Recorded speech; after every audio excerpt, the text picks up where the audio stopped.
রাজধানীর আগারগাঁওয়ে আবহাওয়া অফিসে আছেন সহকর্মী নিয়াজ মোরশেদ। নিয়াজ যুক্ত হচ্ছেন। নিয়াজ, আমরা যেমনটি জেনেছি আগামী ৩-৪ দিন ভারী বৃষ্টির সম্ভাবনা নেই, এতে করে দ্রুতই বন্যা পরিস্থিতির উন্নতি হবে আশা করছি। এ বিষয়ে কি বলছে আবহাওয়া অফিস? যেমনটি বলছিলেন আসলে লঘুচাপের কারণে কিন্তু আসলে বন্যা পরিস্থিতির এক ধরনের কিন্তু অবনতি ঘটেছে গত কয়েকদিন যাবত, এবং আমরা দেখেছি উত্তর পূর্বাঞ্চল এবং দক্ষিণ পূর্বাঞ্চলে যেসব জেলাগুলো রয়েছে সেগুলো কিন্তু আসলে আপনার প্রচুর পরিমাণে পানি উঠে কিন্তু আসলে আপনার বন্যা কিন্তু প্লাবিত হয়ে গেছে আপনার বেশ কিছু অঞ্চলে। এর মধ্যে কিন্তু সব থেকে বেশি ক্ষতিগ্রস্ত হচ্ছে ফেনী।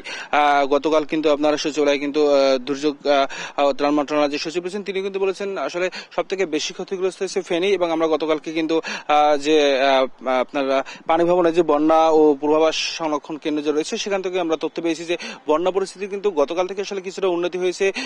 আপনার প্রধান যে নদীগুলো রয়েছে বন্যা কবলিত এলাকার সেগুলো কিন্তু পানি আসলে হ্রাস পেতে রয়েছে।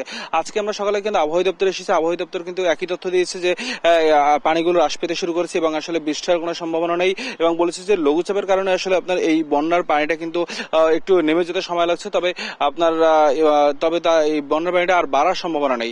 এবং আরো একটি বলেছে যে ভারী বৃষ্টি হওয়ার সম্ভাবনাও কিন্তু খুব কম রয়েছে, এবং আগামী 27 তারিখ থেকে বৃষ্টি আসলে আরো কমবে এমনটাই আসলে তারা তথ্য আমাদেরকে দিয়েছেন। এবং এই আগামী যে আপনার প্রায় 48 থেকে 72 ঘন্টা যে সময় রয়েছে এই সময়ের মধ্যে আসলে আপনার তেমন কোনো আসলে আপনার ভারী বৃষ্টিপাত হওয়া বা আপনার বন্যার পানি বেড়ে যাওয়া বা আপনার সাগরের যে আপনার এই লঘুচাপটি আপনার আর থাকার কারণে কিন্তু আসলে আপনার এই অবস্থাটা কিন্তু তৈরি হয়েছে। তবে সেই লঘুচাপটি দীর্ঘস্থায়ী হওয়ার কারণে আপনার তারা কিন্তু আসলে বলছেন যে এই আপনার অবস্থাটা কিন্তু আপনার এই বেশিক্ষণ ধরে চলেছে, এবং তারা কিন্তু বলছেন যে আসলে এই দীর্ঘস্থায়ী হওয়ার কারণে লঘুচাপটি কিন্তু আসলে তারা বলতে পারেন না কখন আসলে আপনার বন্যার পানিটা বেড়ে যাবে এবং বন্যার পানিটা আসলে কি ধরনের বাড়তে পারে সেই তথ্যটি তাদের কাছে ছিল না বলেই কিন্তু আপনার তারা কিন্তু সতর্ক করতে পারেনি এমনটি কিন্তু তারা বলেছেন, এবং সেই কারণে কিন্তু আসলে মানুষ কিন্তু আশ্রয় নিতে পারেনি। আর সব থেকে বড় একটা জিনিস কিন্তু আমাদেরকে গতকাল কিন্তু আপনার বন্যা পূর্বাভাস সংরক্ষণ কেন্দ্র থেকে এবং সেই সাথে কিন্তু এই যে আবহাওয়া দপ্তর একই কথা কিন্তু বলেছে যে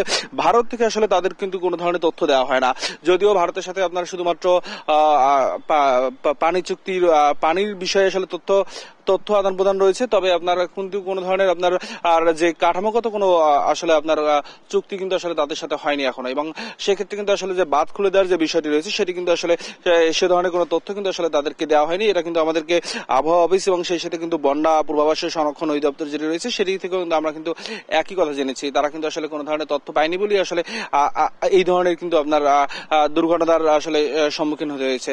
এই ছিল আমার কাছে আবহাওয়া অফিস থেকে সর্বশেষ তথ্য। নিয়াজ, অসংখ্য ধন্যবাদ আপনাকে। দর্শক, আবহাওয়া অফিস থেকে যুক্ত ছিলেন সহকর্মী নিয়াজ।